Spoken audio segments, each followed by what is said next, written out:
Welcome to the MHB podcast. This is Michael Bond, and welcome to my 138th episode.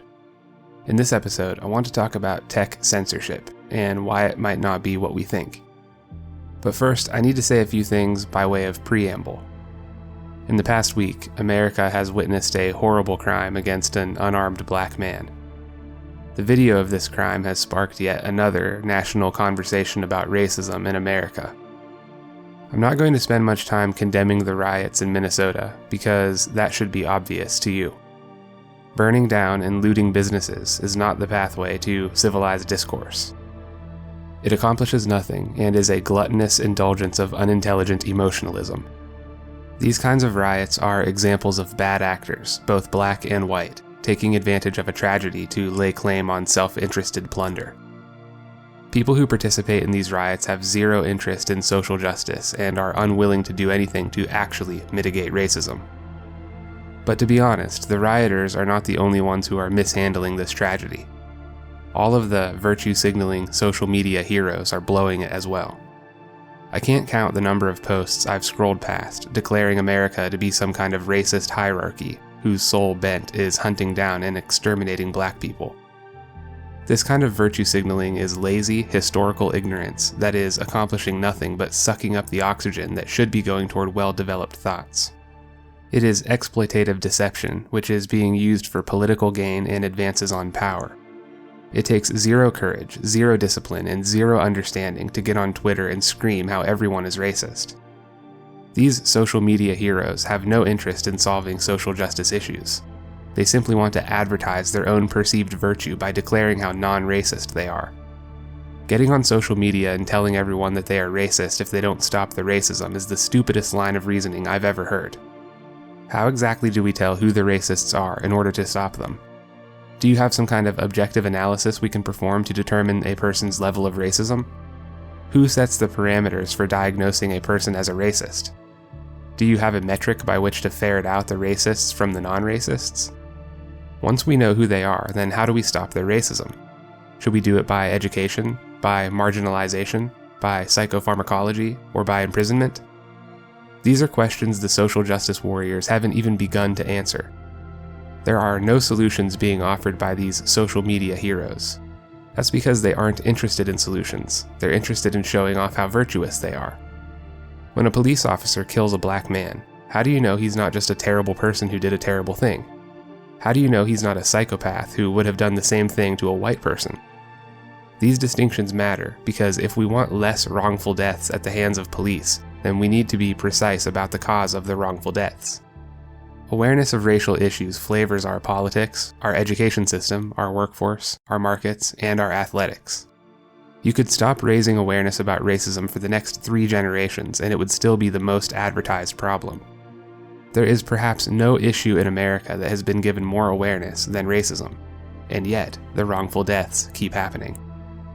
So maybe racism isn't the problem. Maybe inadequately trained police officers are the problem. Maybe the fact that each and every one of us is a fallen human being prone to malevolence is the problem. Maybe the further our society departs from God, the less we value human life in general. Perhaps many of us, trained in a nihilistic worldview, are filled with bubbling reservoirs of resentment and rage. And then, when the perfect storm of circumstances occurs, this rage is set free and someone ends up dead. All of these issues are just as likely to be the cause of wrongful death as racism is. You can't pinpoint the motive in any crime without performing multivariate analysis on each particular case. If you claim a white officer and a black man always equals racism, then you're saying there's nothing more to a person than his or her skin. That is a loathsome, contemptible, and lazy view of human beings. Human beings are the most complicated creations in the universe that we know of. The psalmist says we are fearfully and wonderfully made by God. There is infinitely more to you as an individual than your skin color. So stop identifying yourself by this base-level descriptor and start giving credence to the many layers of unique attributes which make up your character. Why do we always go for the low-hanging fruit by calling these kinds of crimes racially inspired? I've been trying to figure this out for a while. Almost half of my listener base are non-white Americans. Everyone who listens to me knows I think it's stupid to identify with low-resolution attributes such as skin color. The color of your skin tells me nothing about your dreams and ambitions. The color of your skin tells me nothing about your worldview. The color of your skin tells me nothing about your competence. The color of your skin tells me nothing about whether I can trust you. Therefore, the color of your skin tells me nothing about why you committed a crime. We have got to stop leaping to racism every time something horrible like this happens. To do so runs the risk of missing the real reason it happened, and if we miss the real reason, then we can't solve the problem for future victims. I would suggest many of these social justice warriors are less interested in solving the problem than they are in convincing everyone that America is fundamentally racist.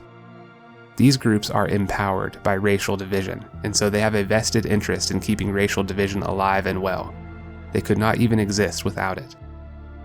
Personally, I never want to see a black person or a person of any color have the life choked out of them by a murderous cop ever again. That means I want to find out why it happened and develop intelligent strategies to prevent it from happening in the future. But if I immediately scream racism like an ideologically blinded ignoramus, then I never have the opportunity to pursue proper investigation. It's extremely hard to improve society, and it's extremely easy to make it worse by your misguided efforts. Real change takes a lifetime of study, hard work, and sacrifice to achieve, not a simple-minded Twitter mob. If you have a system which operates at 80% efficiency, then you might be able to bump it up to 82% if you dedicate your entire life to that work. You have to be willing to suffer, and you have to be willing to sacrifice yourself if you wish to inspire lasting change. An inexperienced social justice warrior fresh out of college, reaching his or her untrained hands into the system, stands only to reduce its efficiency dramatically. Understanding nothing about a system while declaring that system to be fully dysfunctional is how you burn down your civilization, only to discover that you are fully unprepared to build anything in its place. Scratching away at America's fabric of unity is how you weaken your own nation until the moment a more unified foreign enemy seizes their opportunity to pounce. Suggesting all police officers are racist because of these tragedies is equally as stupid as suggesting all black people are looters because of the aftermath. The people who are calling America racist are accomplishing nothing but turning neighbor against neighbor. Accusing non-racist Americans of being racist is going to cause racism to lose its definition. If everything is racist, then nothing is racist. If everything is racially inspired, then nothing is racially inspired. By blanketing the country with accusations of racism, you're creating the perfect environment for genuinely racist people to thrive. You're giving them the perfect camouflage to continue on undetected. You're failing to address the problem of police brutality and therefore failing the memory of those who lost their lives to it. And you're also failing those who will die in the future, and I'm not okay with that. Moving on to our topic for the day, which is tech censorship. I'm going to make the case that this problem is far worse than we believe, and yet the prognosis has the potential for a very high level of optimism. First, we'll do a breakdown of what tech censorship is and why classically authoritarian governments have needed to censor free speech. I want to compare what's happening now with what has happened in the past. I'll explain the rationale provided by those who make the decision to censor content on their platforms today. We'll discuss the distinction between public and private services and why that distinction matters. At the end, I will explain why individual liberties cannot be preserved without also maintaining individual responsibility. By the end of this episode, I think you'll understand how a problem as big as censorship is not beyond your control. This realization is scary because it means what you do matters, but it's also incredibly empowering because it means you can do something. Before we break down censorship, I want to say something about fact-checking. Fact-checking is not an effective way to arrive at truth because facts have no moral quality. The truth is moral. Let me explain with an example given by the independent journalist Tim Pool. Hydroxyl acid is a dangerous substance used in nuclear power plants. It has been found in large quantities in New York City plumbing. Sounds a little scary, right? That statement is true by fact-checking standards. But what you may not know is that hydroxyl acid is water. Instead of simply saying the pipes in New York are full of water, I framed the statement to make you think something else. I'm able to do this because facts have no moral quality. Facts can be nested inside of lies just as easily as they can be nested inside of truth. My desire to mislead you is a moral failure, not a factual failure. Before you say anything, whether you notice it or not, you make a moral decision about how you want your statement to be received. The people who hold scientific facts as the final arbiter of truth are doing so because, before they even begin, they know they do not want to accept a world where the truth is moral. Because if the truth is moral, then that means there is a moral law. If there is a moral law, then that means there is a moral lawgiver. I think this idea of fact-checking is in part why postmodernists believe the truth is subjective. They believe the truth is whatever the truth is to you. They come to this conclusion because their only standard for truth is factual analysis. But as you saw by the hydroxyic acid example, factual analysis doesn't lead you to the truth. What leads you to the truth is a morally calibrated presenter of the facts. The postmodernist makes a decision about what he or she wants to be true and then manipulates the facts to support his or her desire. To invent your own truth despite the reality of actual truth is a moral decision to lie. They know they're doing this, which is why they accuse everyone else of doing it. That's why they don't believe in free speech. They don't believe in unique individuals having a conversation in an effort to get closer to the truth. For the postmodernist, all that exists is your own interpretation of reality. So every time you speak, you are simply a mouthpiece for your group identity trying to marshal power. This toxic ideology is what lays the groundwork for censorship. After all, why should you speak if your only interest is framing the facts to support your group's narrative? So, what is tech censorship?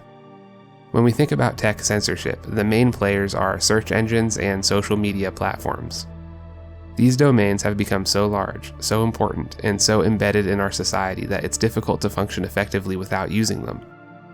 Whether they intended to or not, these platforms have become the public square of human discourse. This means people from all walks of life have been given a voice where previously they had none. This technological revolution has had profound positive impacts. It has helped to expose global humanitarian crises and topple wicked dictators.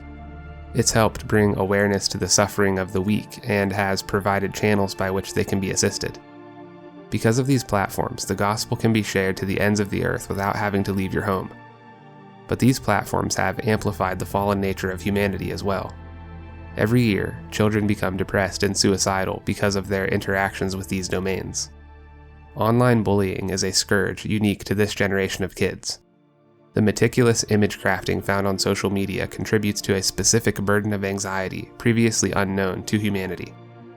It's not uncommon to be at a concert or some kind of event where half of the attendees are experiencing the show through the camera on their phone, even though the spectacle is right in front of them.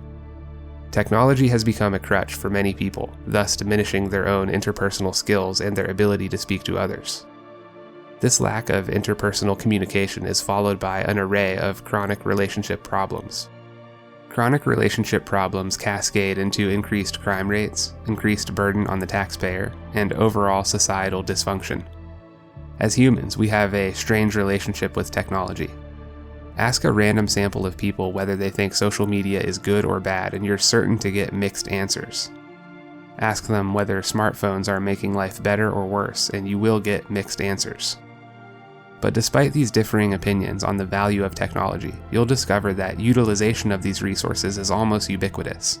Everyone has a smartphone. Everyone has some kind of online account. The fact that many people believe social media has made our lives worse, and yet these same people are on social media, betrays our utter dependence on these platforms. You just can't be effective in a professional landscape without using online accounts. Your ability to network is severely disadvantaged if you abstain from social media. It's like missing out on an entire dimension where everyone else is living. Not to mention how effective use of the internet makes you more like a cyborg than a simple human being. You can access, process, and interpret information orders of magnitude faster than someone who is offline. These competitive advantages have forced everyone who desires productivity to adapt to online life. These competitive advantages have also made us incredibly vulnerable to censorship. A social media account with a few 100,000 followers is worth a lot of money. If you say the wrong thing, and you lose your account, this loss is comparable to, if not more expensive than losing your entire office building in a fire. It makes people uneasy to think any set of individuals can have this kind of power over your life while being able to operate outside the constraints of your constitutional liberties. These tech companies don't have to abide by your right to free expression because they consider themselves private platforms with editorial privilege. This means they get to choose what's allowed to be posted and by who. But this massive power comes with a cost. The problem with being a private platform who has editorial privilege is that you're also on the hook for what gets posted to your platform. If you're a tech company who claims editorial privilege and someone posts illegal content to your platform, you have to take it down or else face legal repercussions. This becomes quite a challenge when your user base numbers in the billions. Many tech companies have tried to get around this responsibility by also calling themselves public utilities. For instance, if criminals call each other on the phone to orchestrate a crime, the phone company isn't held liable for the criminal's actions because the phone company is a public utility. The biggest social media platforms have used this defense in court to avoid liability themselves. But companies which are legally protected as public utilities are also not allowed to place constraints on their customers outside the bounds of constitutional law. You can say offensive things to your friend over the phone without AT&T disconnecting your call. The problem with tech companies is that they've attempted to claim the protections of public utilities while also calling themselves private platforms who retain editorial privilege. This prevents them from being held liable for illegal content while also giving them the power to shut off any person they choose. Calling yourself a public utility as well as a private platform is a contradiction in terms and should not be an available option for these companies. This designation gives these companies authoritarian-like power, which rightfully alarms many users. But are the tech giants the same kind of animal as the authoritarians of the 20th century? Here's where things get a bit tricky. I think you can make the case that these platforms are fully capable of producing propaganda at least as effective, if not better, than those in the Soviet Union, Nazi Germany, or Maoist China. You can also say our dependence on these platforms is analogous to the people's dependence on their government under these regimes. Because of these similarities, the founders and CEOs of these tech giants are often labeled in the same category as dictators. But I actually think that's a mistake because I think the differences are more important than the similarities. If all you do is look at similarities while ignoring distinctions, you get caught in the Hitler drank water trap. This failure in reasoning basically says, Hitler drank water and this person drinks water, therefore this person is just like Hitler. That's an obvious and silly example, but it effectively illustrates the danger of getting lost in similarities while ignoring distinctions. The most important distinction between tech giants and real dictators is tech giants are playing with money while dictators are playing with power. Money is not equal to power because money only works in the context of a social agreement which gives the money value. If you don't have the social agreement, then money becomes worthless paper. Power is different because power doesn't require a social agreement. It only requires really big guns. The tech giants are most interested in generating more profit next quarter than they did in the previous quarter. Are they unscrupulous in the means they use to generate these profits? Absolutely. But the fact that they're after money still puts some constraints on their actions, whereas a dictator who uses brute force can only be constrained by one who is stronger. Another important distinction between tech giants and dictators is that tech giants are not interested in structuring a world order. They'll happily abide by whatever moral system brings them the most money. Dictators, on the other hand, are often imperialistic and wish to impose their worldview with bombs and bullets. You can tell this by how they sacrifice economic prosperity in favor of increased control over individuals. Transitioning from a free market system to a communist system does nothing but make everyone involved less prosperous. It crushes your nation's GDP and ruins your economy. This has been demonstrated over and over throughout history without exception. A world leader who seeks national prosperity will never do it by way of a fascist or communist system. So what do they seek? They seek the power to impose the ideology which possesses them. Marx was possessed by ideology. Hitler was possessed by ideology. Mao was possessed by ideology. They each had an idea of what a perfect world would look like, and they each were arrogant enough to think they could make it happen, regardless of the consequences. The first step in restructuring society always begins with censorship. The reason you need censorship is because without it, the truth always wins the day. A rule of thumb when it comes to ideologies is that they are always false. They are always built on deception. The reason they are always built on deception is because they are too simple to cover the complexities of life in maximum resolution. There are even Christian ideologies where strict abidance would have you doing things which are very non-Christian. Life is incredibly complicated, and therefore the truth is rarely two-dimensional or simple enough to be black and white. People in the church hate to hear that because it means in this life we can never fully grasp the truth in all of its complexity. But Paul himself understood this when he said, in this life, understanding the truth is like looking through a clouded mirror. I don't think mastering the truth is what we're supposed to be doing in this life anyway. I think it's more like wrestling with the truth. We take into account our knowledge of God, our knowledge of the things around us, and then we have conversations with each other in order to get closer to the truth. And we just go about this process every day until we die. That's what it means to be a truth seeker. We know that conversation is the best way to arrive at the truth because conversation is the first thing ideological dictators attack. That's what censorship is. It's an effort to manipulate the public conversation. I'm always extremely suspicious of Christians or church leaders who spurn open conversation and new information. It usually means they've developed a low-resolution understanding of Christianity and have turned this understanding into an ideological worldview. They attempt to explain the nuances of life with their bullet point understanding of Scripture. But an ideological worldview is not the same thing as a religion for the same reasons we mentioned earlier. The Christian religion is rich with detail and layers of nuance which include enough mystery to prevent the honest believer from becoming trapped in ideology. Classic authoritarians pursued censorship because they wanted to impose their low-resolution understanding of the world onto everyone else. They were more interested in power than they were in money. In order to foist a lie onto the entire population, they needed to shut down open conversation, otherwise the truth would emerge. Complaining about your suffering became illegal in these systems because your suffering was evidence that their ideology was wrong. How could they say they've perfected the world if your suffering demonstrated the world was not yet perfect? Instead of attempting to correct their system to account for your ills, they simply imprisoned you or killed you. While the tech giants do pursue censorship, they're definitely not doing it for these same reasons. This is both bad news and really good news. Let me explain.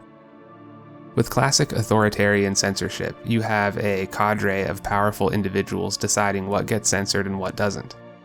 Classic authoritarianism is bad because the only way to fix it is through revolution against the government. Ideally, you would stop this kind of situation from ever taking shape by developing a population of informed, mature, and invested individuals. It's very hard for a dictator to ascend to power inside a country of properly developed people. It only happens when enough individuals become dishonest, apathetic, faithless, and altogether not very useful.